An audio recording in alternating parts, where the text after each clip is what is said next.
కొమురంభీం ఆసిఫాబాద్ జిల్లా జైనూరు మండల కేంద్రంలో రహదారిపై టీఆర్ఎస్ ప్రభుత్వం ఆదేశాల మేరకు టీఆర్ఎస్ మండల అధ్యక్షుడు ఇంతియాజ్ ఖాన్, మాజీ గ్రంథాలయ చైర్మన్ కనక యాదవ్, టీఆర్ఎస్ నాయకుల కార్యకర్తల ఆధ్వర్యంలో రాస్తా రోకో నిర్వహించారు. CM Revanth Reddy down down అంటూ నినాదాలు చేశారు.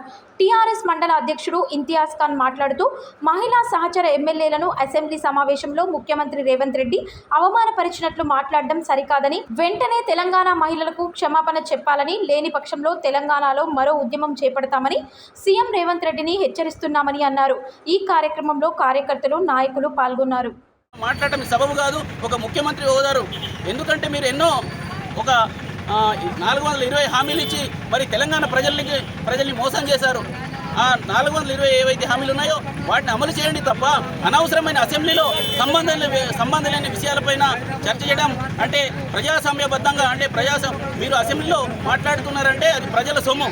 మీరు ఎన్ని నిమిషాలు మాట్లాడినా దానికి ఒక విలువైనటువంటి సమయం అది. దాన్ని వ్యర్థంగా అంటే అనవసరమైన వాటిని డైవర్ట్ చేస్తూ మరి ప్రజా సంక్షేమాన్ని గాలి కొదిలేసి కేవలం మహిళలను టార్గెట్ చేస్తూ మరి ఎక్కడైతే బీఆర్ఎస్ ఎమ్మెల్యేలు ఉన్నారో అక్కడ అభివృద్ధి సంక్షేమ పథకాలు ఇవ్వకుండా మీరు అన్యాయం చేస్తున్నారు. కాబట్టి ఆ రోజు ముఖ్యమంత్రి ఉన్నటువంటి కేసీఆర్ గారు ఎక్కడ ఏ కాంగ్రెస్ ఉన్నా, ఎటువంటి ప్రతిపక్షలో హోదాలో ఎమ్మెల్యేలు ఉన్నా వాళ్ళకి అన్ని రకాలుగా అభివృద్ధి సంక్షేమ పథకాలు ఇచ్చింది. కాబట్టి మీరు కేవలం ఒక కాంగ్రెస్ వాళ్ళకి అభివృద్ధి సంక్షేమ పథకాలు ఇస్తూ మరి అసెంబ్లీలో సైతం మీరు అబద్ధాలు మాట్లాడుతూ అన్యాయం చేస్తున్నారు. కాబట్టి ఖచ్చితంగా రాబోయే రోజుల్లో మా ప్రభుత్వం ఉంటుంది.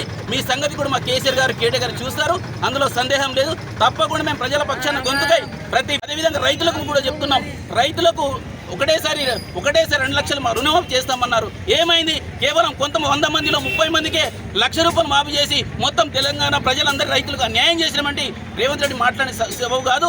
రైతులు కూడా ఖచ్చితంగా పెన్షన్దారులు ప్రజలందరూ కూడా తగిన గుణపాఠం చేస్తారు. కాంగ్రెస్ని బొందపెట్టే రోజులు త్వరలో 4 ఏళ్లలో వస్తాయి. అవసరమైతే ఈ మధ్యలో కూడా ఎన్నికలు వచ్చే అవకాశం ఉంది. కాబట్టి తప్పకుండా మేము గద్దె దించే వరకు బీఆర్ఎస్ పార్టీ రైతుల పక్షపాన ఖచ్చితంగా పోరాడుతూ ఉంటామని తెలియజేస్తూ జై తెలంగాణ.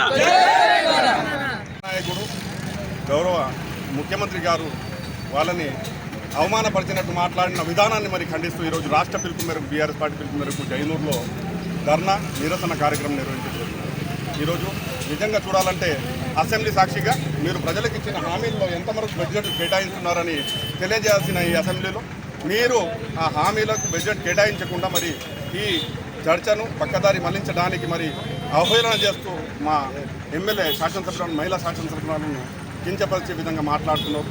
తక్షణంగా ముఖ్యమంత్రి గారు మీ మాటలను మరి వెనక్కి తీసుకోవాలని సభా సమక్షంలో మహిళా సోదరులకు మీరు క్షమాపణలు కోరాలని తెలియజేస్తున్నాం.